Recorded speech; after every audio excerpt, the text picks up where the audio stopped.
Praise God at pinagpalang umaga sa bawat isa. At salamat sa Panginoon sa patuloy na pagbibigay sa atin ng lakas, pagbibigay sa atin ng panibagong pag-asa sa araw-araw. Amen.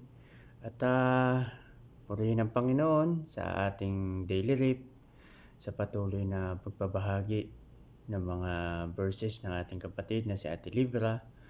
At ngayong buwan, meron tayong tema na proximity, the God is near. Amen. At makikita natin in the past few weeks at itong patuloy pa rin nitong mga darating na araw ang pag-share ng ating kapatid ng mga verses at makikita natin dito yung kung paano kumikilos yung ating Panginoon. Ano? Different verses, different story, a different situation. But God, He is still faithful sa kanyang sarili, sa kanyang mga pangako. At makikita natin ang Diyos, She is still God na naroroon sa mga situation at mga karakter na ginamit ng Panginoon. Dito sa mga verse na ating nabasa in the past days, makikita natin marami tayong matututunan. At tunay nga ng Diyos is the Word of God is powerful at punong-puno ng pagtuturo, punong-puno ng pag-asa. At makikita rin natin dito na ang Diyos ay lagi naririyan, hindi lamang sa mga taong nakakaranas ng brokenness or different situation ng kanilang buhay. At I believe na ang Diyos noon ni Abraham, ni Isaac, and Jacob ay siya din ang Diyos natin hanggang ngayon. Amen. Ibabahagi ko lang yung salita ng Panginoon na shinare na ating kapatid nung June 23 sa Book of Proverbs. Alam naman natin ang Book of Proverbs ay punong-puno ng wisdom. Amen. Proverbs 15 verse 3. At ang title niya, The Eyes of the Lord are everywhere. Amen. Basahin ko lang po. Simulan natin sa verse 1. Ang malumanay na sagot nakapapawi ng galit, ngunit sa tugon marahas put ay hindi mawawaglit. Ang dila lang may unawa ay nagbubunga ng kaalaman, ngunit ang bibig ng mangmang ay bukal ng kahangalan. Sabi niya sa 3. Ang paningin ni Yahweh ay nakatuon sa lahat ng lugar. Ang masama at mabuti ay pawang minamasdan. Purihin ang salita ng Panginoon. Ito nga makikita natin that may two character na kaagad.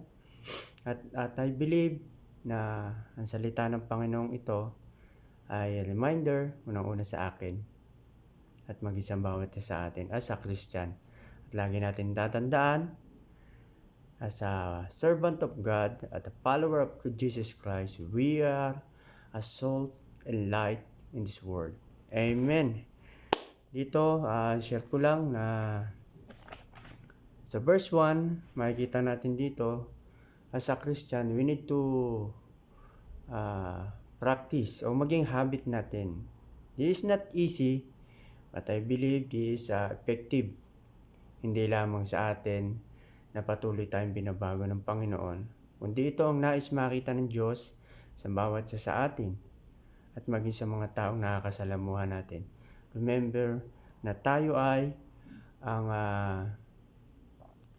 nakikita na iba yung salita ng Diyos dapat sa buhay natin.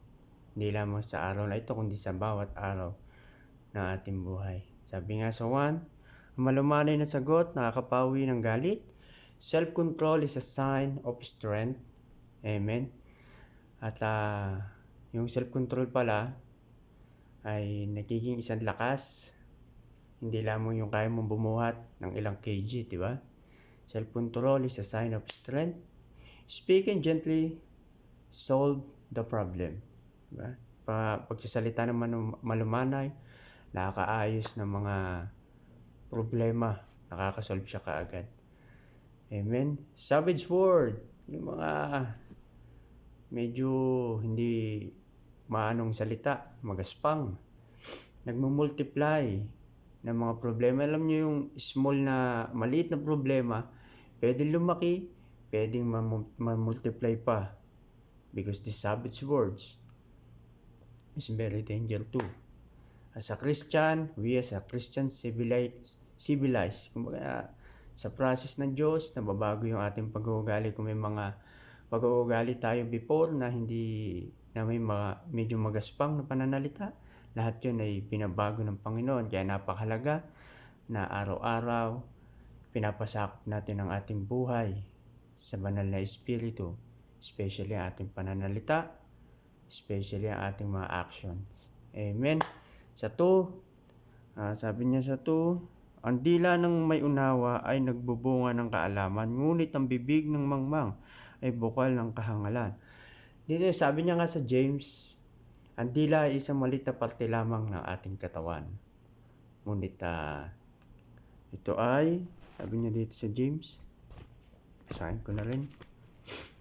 James 3 verse 5, ganyan din ang dila ng tao, maliit na bahagi lamang ng katawan, ngunit napakalaki ng pinagyayabang. Amen. Kaya yung dila talaga, very danger pag hindi natin ito nagamit ayon sa kalooban ng Diyos. But ang dila is a blessing. Sabi niya nga, yung dila is not only a small part of our body, but we can destroy someone. Amen. Pero yung dila naman, kung nagagamit natin siya ayon sa kalooban ng Diyos, ay nagbibigay ng pag-asa, nagbibigay ng wisdom sa iba. This is the part na maliit na bahagi ang dila ng katawan, ngunit ito ay blessing kung ito ay nagagamit natin ayon sa kalooban ng Diyos. Kung ito naman ay hindi natin nagagamit ng tama sa pananalita, pwede nito sirain ang kahit na sino. Amen. Sa 3, sabi niya, ang paningin ni Yahweh ay nakatuon sa lahat ng lugar. Ang masama at mabuti ay pawang minamasdan. Dito makikita natin, title pa lang, The Eyes of the Lord is Everywhere.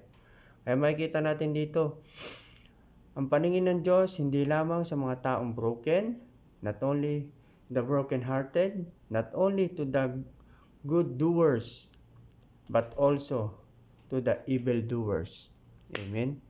Kaya nga, mabuti man o masama ang ating ginagawa, ay nakikita ng Diyos yan. We can hide to our pastor, to our brothers and sisters in Christ, even to our family. Pwede natin itago kung ano yung situation natin. But remember mga kapatid, walang maitatago sa ating Panginoong Hesukristo. Amen. Kaya I believe this verse is remind me